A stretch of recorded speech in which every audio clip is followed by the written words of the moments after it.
我依家就大概42歲左右啦。咁其實咧，我本身讀 IT 嘅，係啦，同埋讀 account 嘅。咁但係因為機緣巧合情況之下咧，我大概22歲左右咧，我就開始接觸 marketing 廣告嘅嘢。咁但係主要係 for sell 一啲中小企為主。咁嗰陣時主要係 sell TVC 啦，同埋一啲Yahoo 嘅 search、Google search 咁樣。Facebook 廣告少少嘅，咁但係咧，我純粹係 selling 嗰 part 嘅啫，咁我就唔需要落手落腳去砌廣告啊，淨係賣橋啊嗰啲咁樣嘅，係啦，咁同埋有大概4-5年度嘅時間咧，其實係做一啲FMCG 嘅 product 嘅一啲 promotion， 即係例如金沙啊、奶粉啊嗰啲咁樣咧，咁其實佢上架要做一啲廣告落offline 嘅形式啊 ，joy promotion 啊嗰啲我都有嘅。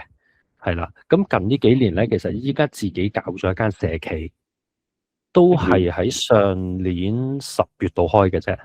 咁啊，主要係賣同咖啡有關嘅 product， 同埋會做一啲教班嘅形式。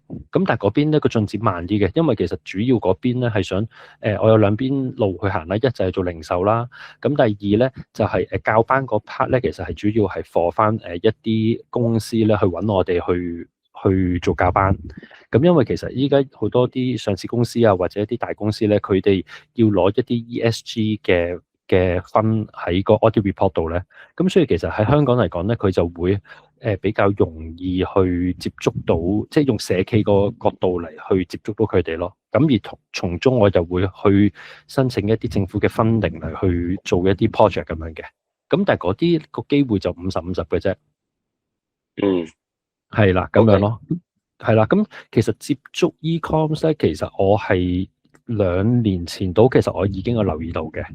咁但係嗰陣時留意到咧，就係另外一個阿 Sir， 我唔記得佢叫咩名啦。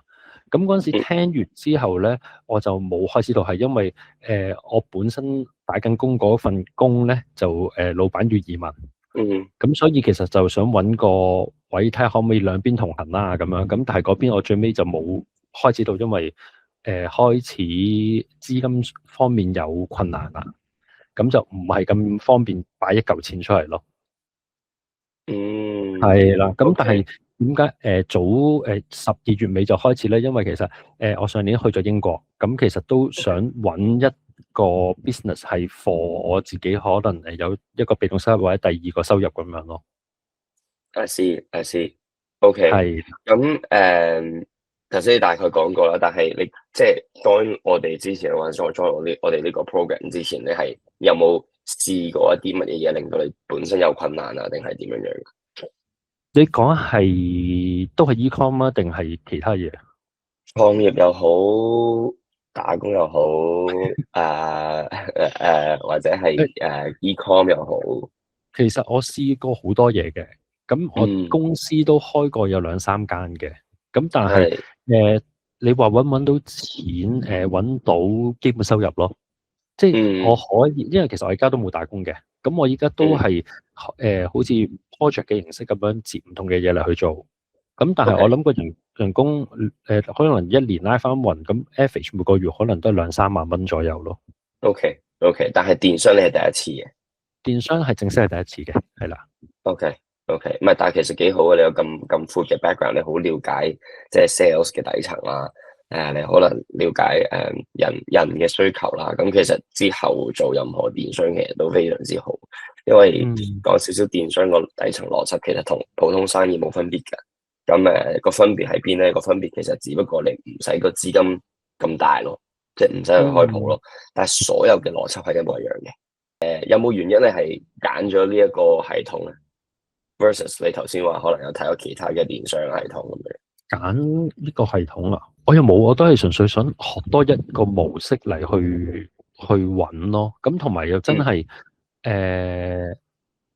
我 buy 你講嘅，真係要睇啲數字嘅形式嚟去點樣去做。因為其實之前做廣告又好咧，其實我做嗰陣時其實冇咁多 data 可以去俾啲，即係俾我哋去同個客戶去做分析噶嘛。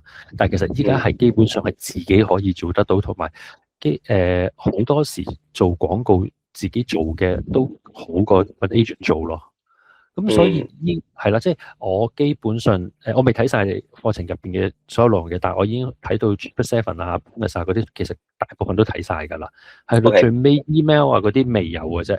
咁所以我覺得我整體加埋之前嘅 experience 啦，咁所以我覺得自己係吸收得快嘅，相對。OK 所以其實我大概 OK 十零日到，我已經開始砌網頁啊，跟住開始，其實我 kick 住有個位咧，就係啲攞貨啊，同埋個定價個 part，係有啲 kick 嘅。咁但係如果你話廣告啊嗰啲咧，我覺得我再，因為其實跟你學完嘢之後咧，其實我用多咗 AI 嘅，之前真係唔係好識得用。咁變咗我淨依家 crazy 到咧，我試過係揾 competitor 啲片 download 咗落嚟咧。跟住我可以揾 AI 直情係 gen 咗條片出嚟。其實我想跑片嘅，但係有啲片講就話唔好跑住啊嘛，因為個 cost 係高噶嘛。咁我而家一單都未有嘢翻嘅話，咁我就真係唔敢喐住嘅。但我見咧，我跑咗大概依家第6個定第7日廣告咧，其實係有人抌落個 shopping cart 度㗎。係啊，有幾單咁樣咯。咁所以我都諗緊，我係咪應該要再擺多少少後邊？可能再滲一啲其他嘅廣告啊，做個 discount 啊，嗰啲嚟起碼捉咗頭嗰幾單生意翻嚟先咁樣咯。OK， 俾我問一個好快嘅問題，你係幾時 join？用咗幾耐開始做咗你嘅網店，揀咗你嘅產品，然後而家係見到有啲嘢已經喺 shopping cart 裏面嘅單啦。我係12月30號定31號 confirm 嘅，咁跟住應該3、4號到開始真係睇片啊咁樣，14、15號到開始砌 website 咯，咁砌咗4、5日到啦，咁跟住就係喺星期5嗰個我哋 Q&A 嗰度，咁俾你望過，咁跟住你就叫我轉咗個first page 啦，咁同埋改價錢嗰度，同埋我嗰時問個問題就係話，因為個成本問題，我想知道我做唔做埋香港嗰邊啊嘛。咁你就答我係做英國啦，咁所以我而家就 focus 喺英國。正式好似落講佢24、25號到嘅啫，所以行咗應該冇，應該28號添好似。